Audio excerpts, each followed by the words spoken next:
Off the coast of Jupiter, Florida, those are self-proclaimed Nazis. Ex-user Leslie Abravanel took this photo and wrote, "Near Palm Beach right now, all Nazis are Trump voters. Sickening." But the voters in front have had enough.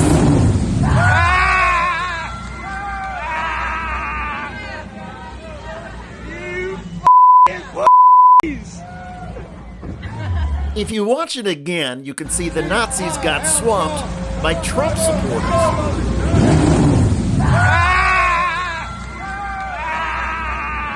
In other words, even if all Nazis are Trump voters, not all Trump voters are Nazis. And this incident is refreshing because it proves there are limits to extremism even for some MAGA conservatives. More on that in just a moment. Before the swastika promoting crew got splattered, the group took a video of their cruise and posted it on social media. Our 2024, yeah, Jupiter Trump-themed boat parade, man. There we go. Let's see it. My pillow, 1488, motherfuckers. Look at those beautiful swastikas. We gotta make America white again. Hell, Trump. White power. White power.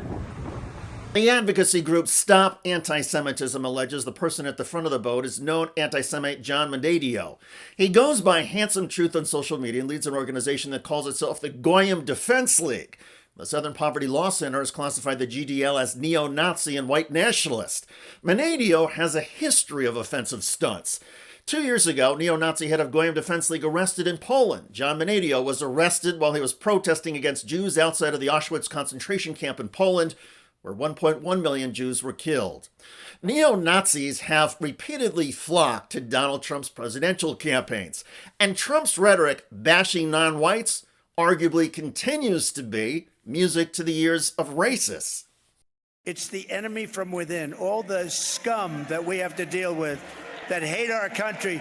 That's a bigger enemy than China and Russia. You cannot get into a hospital, by the way, because the migrants have all of the beds. You cannot get into a hospital. You cannot get your kids into a school because there are migrants there that don't even speak the language. It's unbelievable. They're giving, because of Biden and Kamala, they're giving precedence over your children. We will defend our civilization.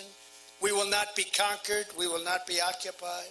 We will not be invaded. We will reclaim our sovereignty. We will reclaim our nation. And I will give back your freedom and give back your life. Back to the lives and perspectives of some of the Trump voters in Florida. Some of the Trump flotilla in Jupiter went on social media and insisted the swastika voters were not neo-Nazis, but were leftists, just trying to make MAGA world look bad. One ex-user insisted, just like on January 6th, those are not Trump supporters. Actually, on January 6th, the violent people arrested were Trump supporters. And in Jupiter, Florida, the boaters flying these Nazi flags were also Trump supporters. But let's put aside the social media conspiracy theories over imposters and false flag operations. The fact is, at least one group of Trump voters decided to swamp the Nazis. It was hilarious. It was glorious. And that one nonviolent, though splashy act of humiliation is something that should give all of us hope. Because I don't think most MAGA folks are Nazis. And if MAGA world agrees that white nationalists and Nazis should not be welcome anywhere in America, then folks on the left and the right will have found something we all agree on. No Nazis, no neo-Nazis, no white nationalism. We can debate the status of migrants and how our immigration policy should be written, and we will have sharp disagreements about the way we treat people who are not white. But if we can unite against Nazis anytime, anywhere, then the divide between right and left in America will not be as wide and seem quite as daunting. And let's be clear, all of us have things about our political parties we don't like. For example, I detest that the Democratic Party's far left has welcomed protesters who are taking the side of Hamas, the terror organization in the Israeli-Palestinian conflict. I think the pronoun stuff in the Democratic Party is nonsense, and I could go on and on about the Democratic establishment figures who are allied with Wall Street's corporate greed. But the great thing about our political system is that we are free to criticize people we disagree with, even in our own parties. And if Trump voters want to sink the Trump Nazis in a MAGA flotilla, amen. Keep drenching the Nazis until they go away, or force them to go through the turnstiles in the New York City subway system. That was another epic humiliation this year for the white nationalists.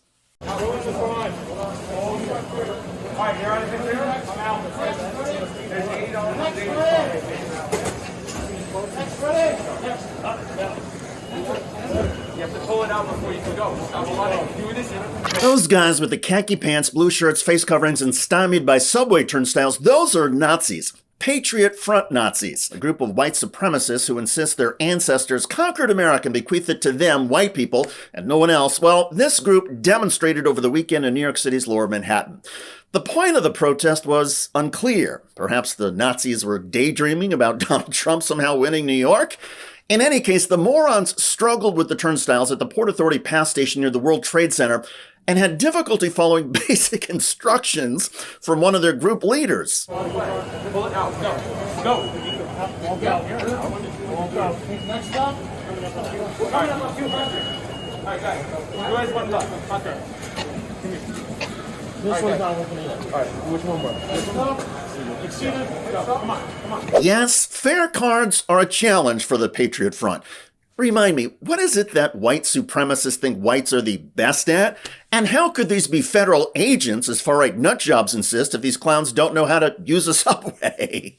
The answer is that these are not federal agents. These are low IQ degenerates from places you never heard of in Kentucky and Idaho, where there's no such thing as mass transportation.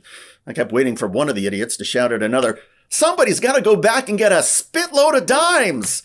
It actually wasn't spit in the Blazing Saddles movie circa 1974. Google it. Also, Google the Benny Hill theme song music. We would have used it in this video if it wasn't copyrighted.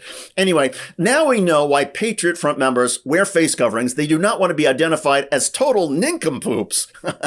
Eventually, this group broke the law by evading the fare, also known as not paying. As they walked around the turnstiles, the one guy went underneath.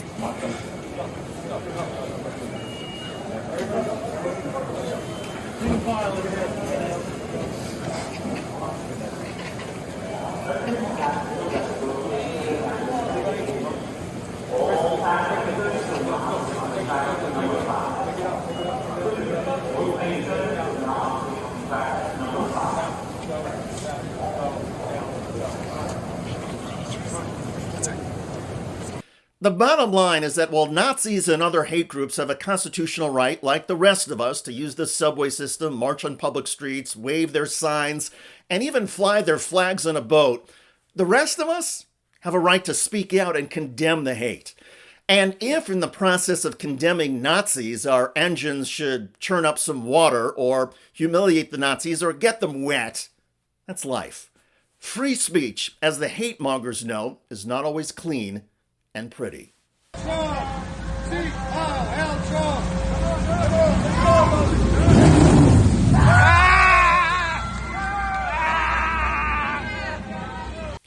By the way, Republican Mitt Romney's feud with Donald Trump just took an interesting turn. I made it very clear that I don't want Donald Trump to be the next president of the United States, and you're going to have to do the very difficult calculation of what that would mean. All right, my own view is that I want to continue to have a voice in the Republican Party following this election, because I think there's a good shot that the Republican Party is going to need to be rebuilt and reoriented, either after this election or Donald Trump is reelected after he's the president. And believe I will have more influence in the party by virtue of saying it as I've said it. So I'm not planning on changing the way I've described it, but shouldn't be terribly hard, given the fact that I voted twice to convict him in the impeachment trials, which would have prevented him from actually running again. I think where I stand on Donald Trump is pretty clear.